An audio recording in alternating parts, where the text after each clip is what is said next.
एक बार की बात है।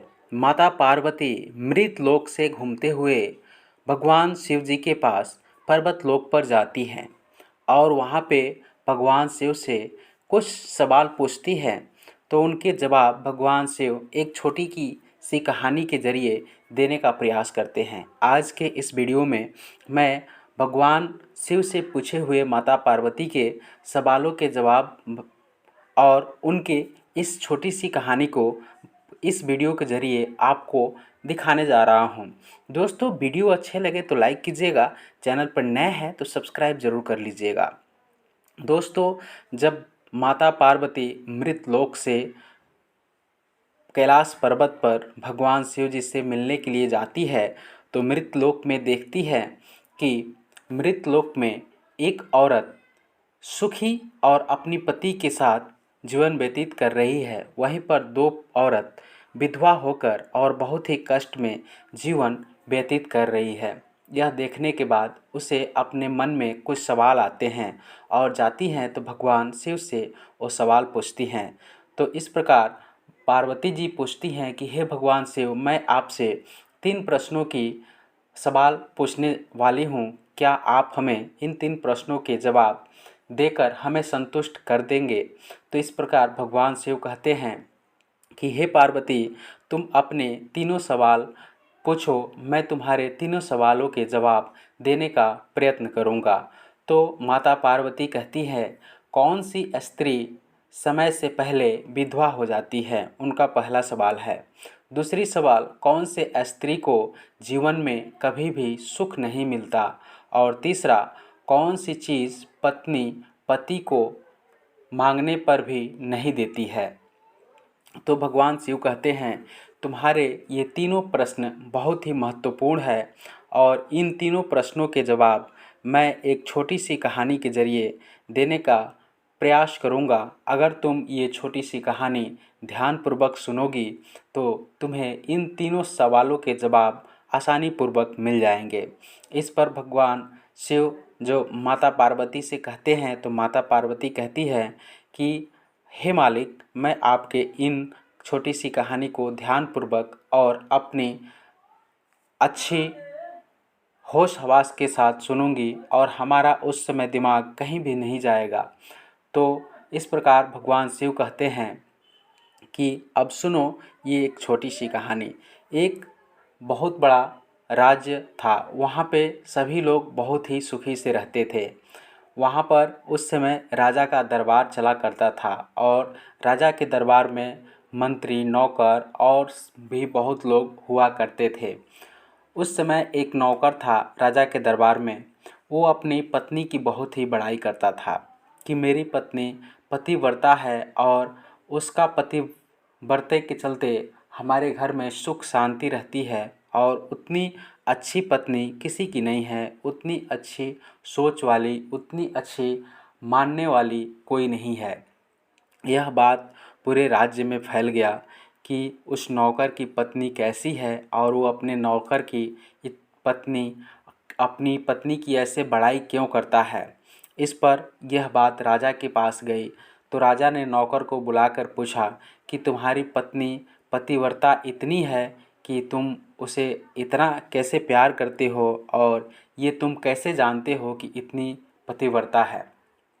इस पर एक वहाँ पे जो महामंत्री थे तो सामने आए और बोले, अगर मैं इस नौकर की पत्नी को की जो पतिव्रता है उसे अगर भंग कर दूं तो आप हमें क्या दोगे? नौकर से बोलते हैं। तो नौकर बहुत ही सोच समझकर बोलता है, अगर आप हमारे पत्नी की पतिव्रता भंग कर दोगे तो हमें राजा साहब फांसी की सज़ा दे देंगे। इस पर अब ये बात स्वीकार कर लेता है नौकर, लेकिन नौकर भी कहता है अगर मंत्री हमारे पत्नी की पतिव्रता नहीं भंग कर पाए तो मंत्री का क्या होगा। यह बात सुनने के बाद राजा कहते हैं कि मंत्री को भी फांसी दे दी जाएगी।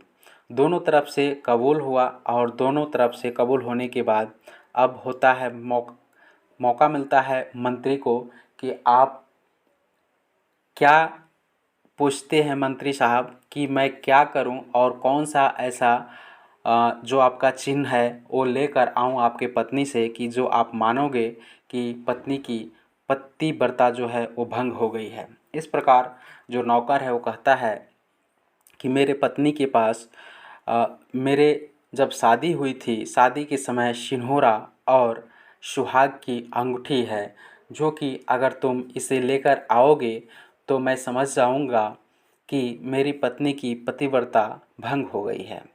अब यह शर्त लग गई और इधर मंत्री अब इस शर्त को पूरा करने के लिए निकल पड़े। और जब निकले तो आप लोग जानते होंगे कि बहुत सी औरतें होती हैं जो कि दूसरे औरतों से कनेक्ट कराती हैं।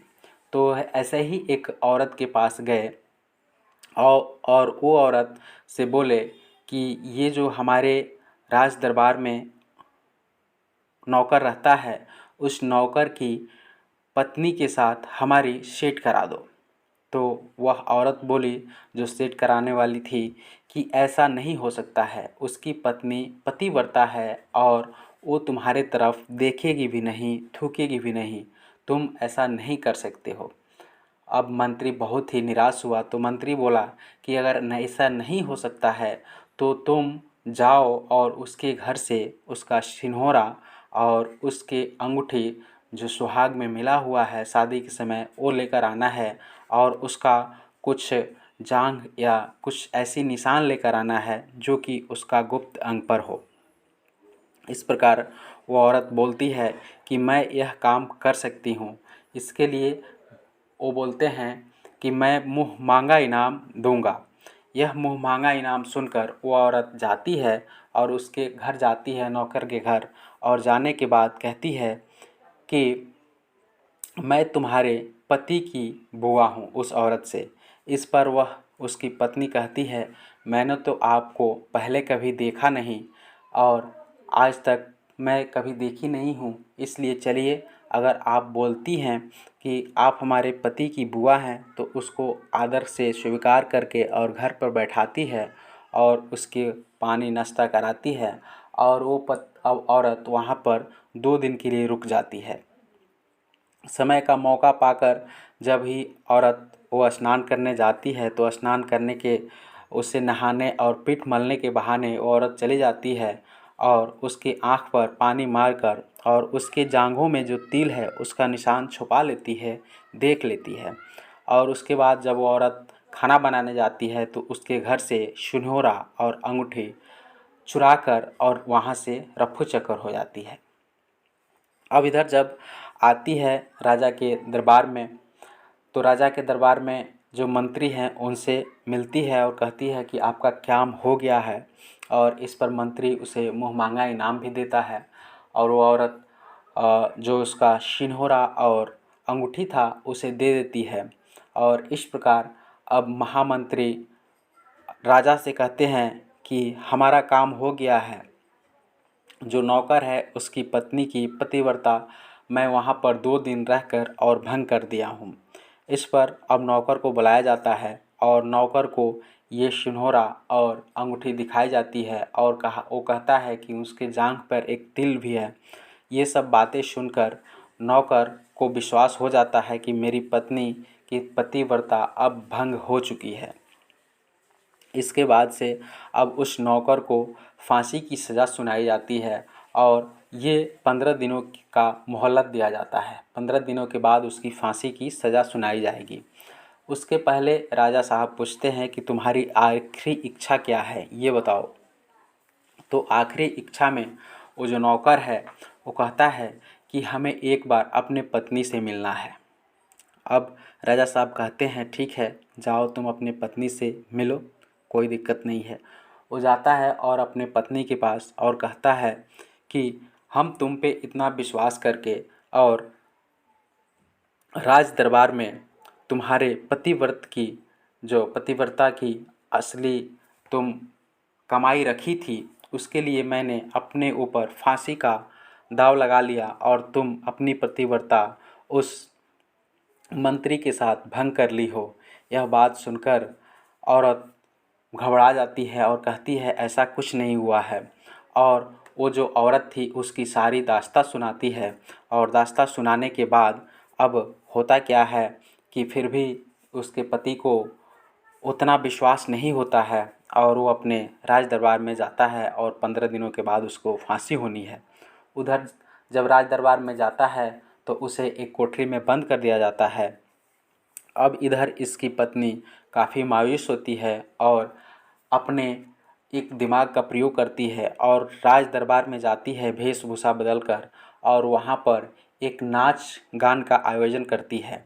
कहती है कि मैं नाचने वाली हूँ और राज दरबार में एक नाच करना चाहती हूँ जो कि राजा साहब देखेंगे तो अच्छा लगेगा। इधर सुंदर थी, राजा ने स्वीकार कर लिया और उसका नाच करवाया। नाच करवाने के बाद राजा काफ़ी प्रसन्न हुए और उसकी नाच देखकर काफ़ी प्रसन्न हुए। इस पर राजा बोले कि मांगो, तुम क्या मांगती हो, मैं तुम्हें मुँह मांगा इनाम दूंगा। तो नाच बाज ख़त्म होने के बाद ये स्त्री बोलती है कि आपके दरबार में एक चोर है जो कि मेरा सामान चोरी किया हुआ है, उसे फांसी की सज़ा मांगती हूँ। इस पर राजा साहब कहते हैं, वो कौन चोर है, तुम्हारा क्या चुराया है, बताओ उसका नाम। इस पर वो औरत कहती है, तुम्हारे जो महामंत्री हैं, आपके जो महामंत्री हैं, वो हमारा चोर है। इस पर मंत्री की आंखें उड़ जाती है, उसका दिमाग उड़ जाता है कि मैंने आज तक इसको देखा भी नहीं। और वो कहता है मंत्री कि आज तक इस औरत से हमारा भेंट नहीं हुआ तो हम इसका सम्मान कैसे चुरा लेंगे, आज तक हम इसको देखे नहीं तो इसका सम्मान हम कैसे चुरा लेंगे। यह बात जैसे ही भरे दरबार में महामंत्री बोलता है तब वो औरत बोलती है कि हे राजा साहब, मैं उस नौकर की पत्नी हूँ जिसे आप फांसी देना चाहते हैं। अगर ये महामंत्री हमें आज तक देखा नहीं तो हमारी पतिव्रता कैसे भंग की। अब ये पूरी दास्तां सुनाती है कि इन्होंने एक औरत को भेजा था और वो औरत, हम जब स्नान कर रहे थे तो हमारे जांघ पर तिल है उसको देख लिया और घर से जो सिन्होरा और अंगूठी था उसको चुरा कर लेकर आई है और इसको दे दी है और आप झूठे में हमारे पति की जो फांसी की सज़ा सुना रहे हैं। अब इस पर उस औरत को भी बुलाया गया और वो औरत सही सही कबूल कर ली। इधर सही सही कबूल कर लेने के बाद अब उस महामंत्री को फांसी की सज़ा सुनाई जाती है और इसके पति को बाहर निकाल दिया जाता है। इस प्रकार भगवान शिव कहते हैं, हे पार्वती, अगर तुम ये कहानी अभी तक सुनी होगी तो तुम्हें इन तीनों सवालों के जवाब मिल गए होंगे। तो मैं एक एक करके तुम्हारे इन तीनों सवालों के जवाब दे देता हूँ। पहला सवाल तुमने पूछा था कि कौन सी स्त्री समय से पहले विधवा हो जाती है। तो वो स्त्री समय से पहले विधवा हो जाती है जो अपने पति का नाम लेती है। पति का नाम लेने से, बार बार पति का नाम लेने से पति की आयु घटती है और वो समय से पहले उसकी मृत्यु हो जाती है। इसलिए पत्नी को कभी भी अपने पति का नाम नहीं लेना चाहिए। दूसरा सवाल था, कौन सी स्त्री को जीवन में कभी दुख नहीं मिलता। तो वो स्त्री जो पतिव्रता होती है, अपनी पति की सेवा करती है, अपनी पति की सेवा में भक्ति में लीन रहती है, उसको कभी भी दुख नहीं मिलता। और किसको सुख नहीं मिलता, तो जो औरत चुगली का काम करती है उसको कभी भी सुख नहीं मिलता है। तीसरा सवाल जो है, कौन सी चीज़ पत्नी पति को मांगने से भी नहीं देती है। तो ये जो आखिरी सवाल है, ये सवाल का जवाब होता है कि पत्नी अपने पति को गाली कभी भी नहीं देती है। ये वीडियो आपको कैसा लगा, आप हमें कमेंट करके ज़रूर बताइएगा। मैं मिलता हूँ आप सभी के लिए एक नए वीडियो के साथ, तब तक के लिए आप सभी लोगों का बहुत बहुत धन्यवाद। जय हिंद।